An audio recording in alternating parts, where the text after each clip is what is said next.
Seit der Pressekonferenz zum Saisonstart ist offiziell angekündigt, dass der Europapark 2023 den Themenbereich Kroatien mit neuer Achterbahn eröffnen wird. Dabei wird es sich um einen Big Dipper von Mack Rides handeln. Die Gemeinde Rust hat nun im Rahmen der städtischen Planungsverfahren verschiedene Dokumente veröffentlicht, die einen Überblick über die Anlage geben. Dabei ist wichtig anzumerken, dass sich Pläne ständig ändern können und die Veröffentlichungen damit nicht den garantiert endgültigen Planungsstand zeigen. Ganz rechts auf den Plänen ist direkt neben dem bestehenden Weg am Eisstadion das Bahnhofsgebäude der Achterbahn zu erkennen. Dieses Gebäude soll laut der Lara Zeitung an Teslas Wardenclyffe Tower erinnern. Vor dem Betreten des Eingangs laufen die Besucher zunächst an Wasserbecken vorbei. Ähnlich wie beim Voletarium sind auch bei der neuen Achterbahn 3 Warteschlangen eingezeichnet. Neben der normalen Schlange wird es wohl wieder eine Single-Rider-Schlange geben. Der dritte Bereich ist mit Zeitticket Virtual Line bezeichnet. Single-Rider und Virtual Line-Schlange führen dann erwartungsgemäß ziemlich direkt zum Einstieg, während die normale Schlange, ähnlich wie bei Eurosat, je nach Andrang durch einen Außenbereich führen kann. Die Achterbahnfahrt beginnt laut dem Plan wahrscheinlich im Gebäude und führt nach einer Linkskurve auf eine Effektschiene. Um welchen Effekt es sich dabei handelt, ist noch nicht bekannt. Ein paar Meter weiter endet die Einzeichnung der Schiene auf diesem Plan. Auf einem weiteren Plan ist über dem Bahnhofsgebäude ein Looping eingezeichnet. An dieser Stelle könnte sich der Vertikal-Lounge befinden, über den bereits spekuliert wurde. Dieser könnte senkrecht nach oben aus dem Gebäude hinausführen und direkt in den Looping münden. Laut den Plänen führt die Bahn dann zunächst in mehrere Inversionen, bevor es auf ziemlich gerader Strecke durch Inversionen und Airtime-Hügel in Richtung Kreisverkehr geht. Direkt neben dem Kreisverkehr sind eine große und eine kleine Wartungshalle der Anlage platziert.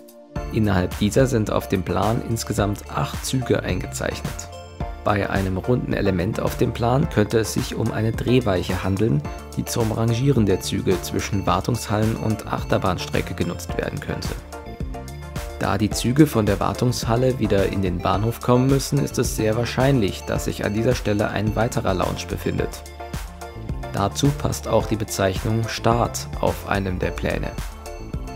Darauf folgt ein Anstieg und ein Drop. Dabei dürfte es sich um den Top-Head handeln, von dem wir bereits im Teaser für die Baudokumentation eine Simulation sehen konnten. Danach tritt der Zug den Weg zurück in Richtung Stationsgebäude an, in dem weitere Airtime-Hügel und Inversionen durchquert werden. Direkt vor dem Gebäude wird dann noch eine Kurve durchfahren, bevor der Zug neben dem Bach in die Schlussbremse einfährt und die Schiene wieder zurück in den Bahnhof führt. Nach dem Ausstieg wird man wie auch bei einigen anderen Bahnen im Europapark durch einen Shop geleitet, der den Ausgang der neuen Attraktion bildet. Die Bahn soll laut Badischer Zeitung maximal 32 Meter hoch werden, also den Nachbarn Euromir leicht überragen. Diese Höhe wird wahrscheinlich nach einem der Lounges erreicht. Bei der Baustelle sind bislang bis auf Erdarbeiten wenige sichtbare Fortschritte zu erkennen. Für die Besucher wurden Deko-Elemente zum Thema Elektrizität an der Absperrung zur Baustelle aufgestellt. Im Mai soll die erste Folge der Baudoku zur Achterbahn auf VJoy erscheinen.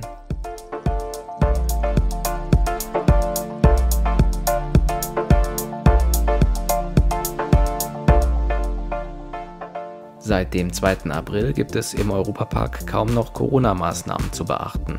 Entsprechend der gesetzlichen Vorgaben hat der Park nahezu alle Regelungen aufgehoben. So darf nun wieder jeder ohne Voraussetzungen den Park besuchen, weder Test noch Impfung müssen nachgewiesen werden. Außerdem muss fast nirgends mehr eine Maske getragen werden. Einzige Ausnahme innerhalb des Parks bildet dabei die Sanitätsstation. Auch im zum Hotelressort gehörenden Bus-Shuttle gilt weiterhin eine Maskenpflicht.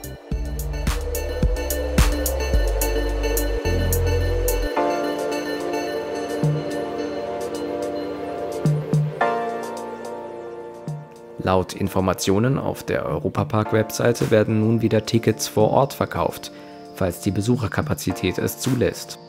Zuvor konnten seit Beginn der Pandemie Tickets nur online gebucht werden.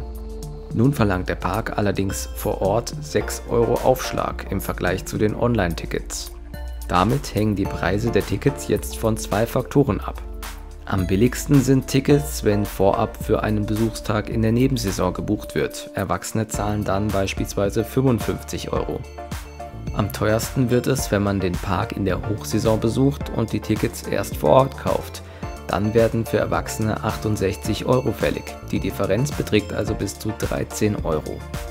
Durch diese differenziertere Preispolitik möchte der Park offenbar das Verhalten der Besucher beeinflussen, um Spitzentage zu entlasten und durch Online-Reservierungen besser planen zu können. Das waren die News im April. Ich hoffe, ich konnte euch gut auf den neuesten Stand bringen. Bis zum nächsten Mal. Ciao!